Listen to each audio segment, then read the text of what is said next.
Good morning students. Standard 11th ફિઝિક્સની અંદર આપણું જે ચેપ્ટર નંબર 3 મેં તમને કીધેલું હતું, હવે આપણો એક જ ટૉપિક બાકી છે, સાપેક્ષ વેગ. બરાબર, પણ એ ચલાવતા પહેલાં આજે થોડાક સમીકરણને લગતા 3 અને 4 માર્કના અહીં હું લખી દઉં છું. 3 માર્કના અમુક દાખલા છે, બે દાખલા છે, તે આજે આપણે અહીંયા ગણી લેવાના છે.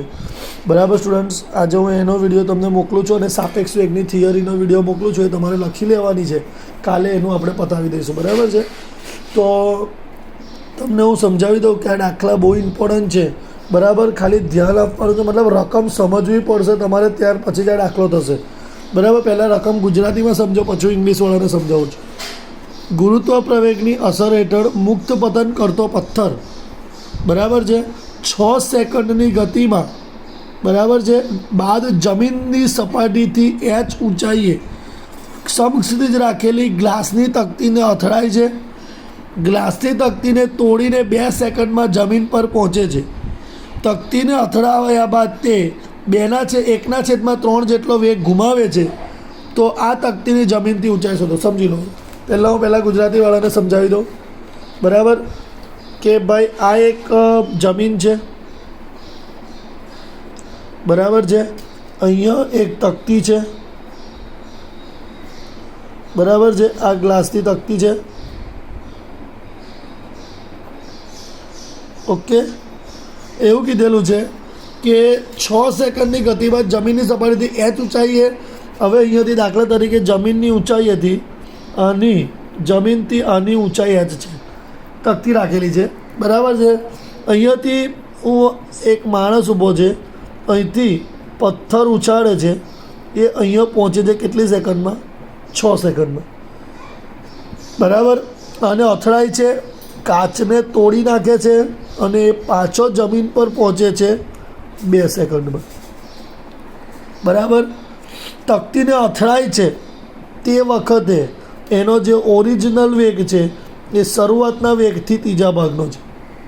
બરાબર, તો આપણે આ ઊંચાઈ શોધવાની છે. ओके, એટલે આટલું વસ્તુ યાદ રાખવાની છે. बराबर, હવે इंग्लिश मीडियम वाले समझ लो कि इसमें क्या कहना चाहते हैं ये लोग. बराबर, तो सबसे पहले समझो क्या बोला है. अ coin is drop from, sorry, ये इंग्लिश मीडियम वाले पहले समझ लीजिए कि भाई करना क्या है.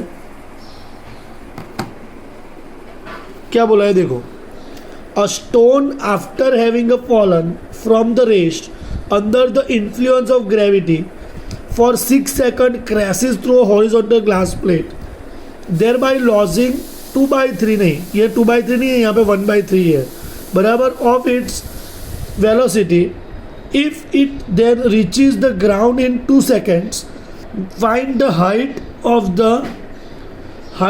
the plate above the ground. समझो क्या बोला है कि आपके पास यहाँ पे एक लैंड है. बराबर, आ जमीन है गुजराती में, वो इंग्लिश में लखी दो छू लैंड. ओके, यहाँ पे एक ग्लास प्लेट है. बराबर,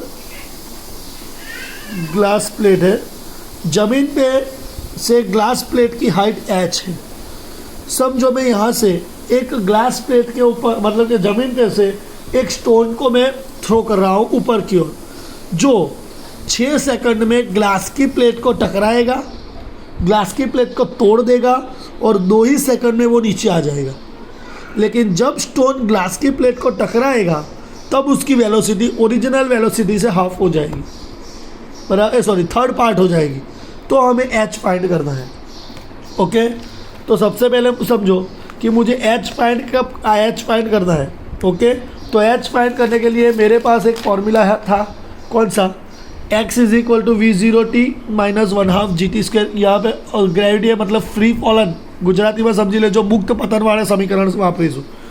तो यहाँ पे x की जगह मैं h लिखता हूँ, v0t माइनस 1/2 GT². ओके, बराबर, तो यहाँ पे मुझे सबसे पहले v फाइंड करना पड़ेगा. बराबर, सॉरी, v0 फाइंड करना है. तो मुझे पता है कि v0, यहाँ पे v0 जो है वो मुझे क्या मिलेगा? v/3 मिलेगा. बराबर, કારણ કે 3જા ભાગનું છે ને, सो इसके लिए मुझे सबसे पहले v फाइंड करना पड़ेगा। So v is equal to formula है v0 minus G T. v0 0 है, g 9.8 है और टाइम मुझे दिया हुआ है 6 सेकंड। तो इसके ऊपर से मुझे वैल्यू मिली -58.8। ओके, वो मैं यहाँ पे डालता हूँ -58.8 डिवाइड बाई 3, तो मुझे आंसर मिला है -19.6 मीटर पर सेकेंड। मिल गया बराबर। अभी मैं वैल्यू यहाँ पे डालता हूँ -19.6। टाइम मेरे पास है 2 सेकंड, क्योंकि वो वापस कब आता है 2 सेकंड में, 1/2। जी है 9.8 और t2 का स्क्वायर। 19.6 मल्टीप्लाई बाई 2 मतलब 39.2 माइनस यहाँ से एक टू कैंसिल हो गया, तो 9.2 इंटू 2 बराबर। सो यहाँ पे आएगा 19.6। आंसर आएगा आपका -58.8। माइनस को मैं निगलेक्ट करता हूँ, बराबर है। तो यहाँ पे क्या हो जाएगा, h is equal to 58.8 metre, ये मुझे हाइट मिल जाएगी। बराबर है, ये आपको करना है। बराबर, एकदम सिंपल सम છે। ખાલી આપણે આયરો આ બાય 3 કરવાનો છે, એના માટે પહેલાં v હોય તો v ને આપણે અહીંયા મૂક્યો, એટલે v0 મળ્યો, v0 ને આપણે અહીંયા મૂક્યો, એટલે આપણને h મળી ગયો। आएगा समझ में? बराबर। सेम इसी की तरीके से आपको सम्स करने हैं। ये हमारा पहला सम है, बराबर, ओल्ड टेक्स्ट बुक का है, इसके लिए फिगर आपको पहले याद करनी पड़ेगी। बराबर है। अभी एक मैं दूसरा सम आपको दिखाता हूँ। सेम सम है, मतलब उसके जैसा ये थोड़ा डिफरेंट है। बराबर। पहला गुजराती मीडियम वाला समझी लो। एक बलून 12 સેન્ટીમીટર 12 મીટર પ્રતિ સેકન્ડના નિયમિત વેગથી ઉપર જઈ રહ્યું છે, જ્યારે બલૂન 81 મીટરની ઊંચાઈએ છે। સમજી લો કે એક બલૂન છે, બરાબર, એ જમીનથી જ્યારે 12 મીટર પ્રતિ સેકન્ડની વેગથી જાય છે, આ બલૂન છે, બરાબર છે। હું કીધેલું છે જ્યારે 81 મીટરની ઊંચાઈએ જાય, જ્યારે એ કેટલા મીટરની ઊંચાઈએ જાય, 81 મીટરની ઊંચાઈએ જાય, ત્યારે તેમાંથી એક સિક્કાને પડતો મૂકવામાં આવે છે। જ્યારે સિક્કો જમીન પર પડે ત્યારે બલૂન કેટલી ઊંચાઈએ હશે શોધવાનું છે। હવે આ બલૂનમાં એક છે છોકરો, એ જ્યારે 81 મીટરે જાય છે તેથી એક સિક્કો નાખે છે। એ સિક્કો જ્યારે નીચે આવે ત્યારે બલૂન કેટલી ઊંચાઈએ હશે એ ઊંચાઈ આપણે શોધવાની છે। ઓકે, એટલે યાદ રાખજો, બલૂન પહેલાં 81 મીટરની ઊંચાઈ હતો ત્યારથી સિક્કો ફેંકે છે, જ્યારે સિક્કો નીચે આવશે ત્યારે કેટલો ઊંચે ગયો હશે આપણે શોધવાનું છે। बराबर। चलो अभी इंग्लिश मीडियम वाले पहले समझ लो कि भाई ये डेटा क्या कहना चाहता है। देखो, a coin is dropped from a balloon going up with the uniform velocity of 12 metre पर सेकंड। एक बलून जो है वो 12 मीटर पर सेकंड की स्पीड से ऊपर जा रहा है। If a balloon was 81 metre height when the coin was drop. जब बलून 81 मीटर की हाइट पे होगा तब उसमें से एक कॉइन में ड्रॉप करता हूँ, बराबर। Find the height when the coin is the ground, मतलब कि जब ये कॉइन नीचे गिरता है तब उसकी हाइट कितनी होगी बलून की, वो हमें फाइंड आउट करनी है। ओके, तो ये फाइंड आउट करने के लिए सबसे पहले मैं आपको बता दूं कि आपको करना क्या होगा। मेन फॉर्मूला है हमारा कौन सा, h इज इक्वल टू कौन सा, v0t minus half G T square. Height मुझे दिया हुआ है 81 मीटर, v0 मेरे पास है 12, t मेरे पास नहीं है, बराबर, माइनस 1/2। मुझे वो हाइट फाइंड करनी है, इसलिए बात कर रहा हूँ क्योंकि वो हाइट कब मिलेगी मुझे, ये 81 तो थी लेकिन दूसरी में हाइट फाइंड करूँगा, उसके बाद दोनों का एडिशन करूँगा तब मुझे हाइट मिलेगी। तो सबसे पहले मुझे हाइट, दूसरी हाइट फाइंड करनी हो तो दूसरी हाइट का फॉर्मूला है वेलोसिटी इनटू टाइम, क्योंकि वेलोसिटी का फॉर्मूला है डिस्टेंस अपॉन टाइम। तो ये वेलोसिटी और टाइम के लिए मुझे मतलब कि ये वेलोसिटी तो है लेकिन मेरे पास टाइम नहीं है ना, तो टाइम के लिए मैं ये फॉर्मूला यूज़ कर रहा हूँ. बराबर. समझो कि मारे टोटल जे एच फाइंड करवानो છે એ એચ થશે h1 વત્તા h2. h1 ઓલરેડી તમારી પાસે 81 મીટર છે જ, h2 નથી એટલે હું h2 લખી દઉં છું.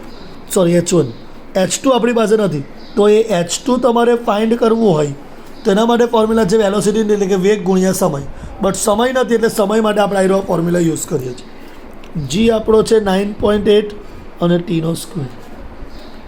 Okay, 81 is equal to 12t minus g આપણે 10 લઈ લઈએ છીએ કારણ કે મુક્ત પતન છે એટલા માટે, ફ્રી ફોલ છે એટલા માટે, એટલે 5tનો સ્ક્વેર. બરાબર. એટલે આને આપણે સોલ્વ કરીએ તો 5t square minus 5t square plus 12t minus 81 is equal two 0. Minus common કાઢીએ, 5t square minus 12t plus 81 is equal two 0. બરાબર. હવે આના ફેક્ટરાઇઝેશન થતા નથી એટલે આપણે સૌથી પહેલી વસ્તુ એને પેલું રૂલ્સ વાપરીશું જે 10th માં વાપરતો હતો. કયો? Minus B plus or minus under root of B square minus 4ac upon 2ac. બરાબર. એટલે એકવાર પ્લસ મૂકવાનો અને એકવાર માઇનસ મૂકવાનો છે. બરાબર છે. એટલે આપણે પહેલાં પ્લસ માટે કરીએ છીએ. સો માઇનસ બી એટલે જો આમાં હું લખી દઉં છું, એ એટલે 5, બી એટલે -12 ને સી એટલે 81. Okay. So -12 plus under root of -12નો સ્ક્વેર થાય 144. આ 4 એવો ને એવો, એ છે 5 અને સી છે -12 whole to the divide 2 into a કેટલો છે 5. માઇનસ માઇનસ થઈ જશે +12 plus under root of 144 minus minus minus થઈ જશે પ્લસ. બરાબર. અહીંયા -12 છે ને, આપણો સી કેટલો છે? સોરી, સી આપણો 81 છે, માઇનસ નથી એટલે અહીંયા માઇનસ જ રહેશે. 1620 થાય 1620 થશે whole to the divide by 10 થશે 5 દુ. આ બંનેનો માઇનસ કરીને આપણે સ્ક્વેર રૂટ કાઢીએ એટલે આપણો આન્સર આવે છે 38.41 ડિવાઈડ બાય 10. આન્સર આવે છે 5.041. આ આપણને ટી પહેલો મળે છે. બરાબર. હવે સેમ વસ્તુ વાત કરીએ, T is equal to minus B minus under root of B square minus 4ac upon 2a. Same વસ્તુ આવશે પણ અહીંયા માઇનસ આવશે. બરાબર. એટલે શું આવશે? 12 માઇનસ 38.41 છેદમાં 10. આન્સર આવશે -2.64 સેકન્ડ. બટ આ પોસિબલ નથી. બરાબર. Not possible. કારણ કે કોઈ દિવસ ટાઈમ માઇનસમાં આવે ના, એટલા માટે. એટલે આપણે શું કરીશું? ટી ઇઝ ઇક્વલ ટુ 5.041 સેકન્ડને લઈએ છીએ માટે h2 is equal to V into T. V આપણો 12 સેકન્ડ છે ને આ આપણો મળ્યો 5.041. બરાબર. બેને આપણે ગુણીએ એટલે આવશે 64.8 મીટર. આ h2 મળી ગયો. બરાબર. હવે ફાઇનલ એચ આપણે શોધીએ માટે H is equal two h1 વત્તા h2 પ્લસ h2 કરીએ છીએ એટલે h1 છે 81, આ છે 64.8. બંનેને એડ કરીએ એટલે આપણને કંઈક મળે છે 145.8 મીટર. એનો મતલબ કે જ્યારે પણ કોઈન ડ્રોપ થશે એટલે કે સિક્કો નીચે પડશે જમીન પર ત્યારે બલૂન કેટલી હાઇટ પર હશે? 145.8 મીટર પર. બરાબર સ્ટુડન્ટ્સ. તો આ રીતનો દાખલો છે. બરાબર છે. હવે આના હું તમને એક્સ્ટ્રા દાખલા મોકલી આપું છું બીજા. બરાબર. એ તમારે આજે ગણી કાઢવાના છે. બરાબર. અને કાલે આપણે સાપેક્ષ વેગની થિયરી એટલે કે રિલેટિવ વેલોસિટીની થિયરી અને એનો સમ પતાવીને કાલે ચેપ્ટરને પૂરું કરી દઈશું. Okay, thank you.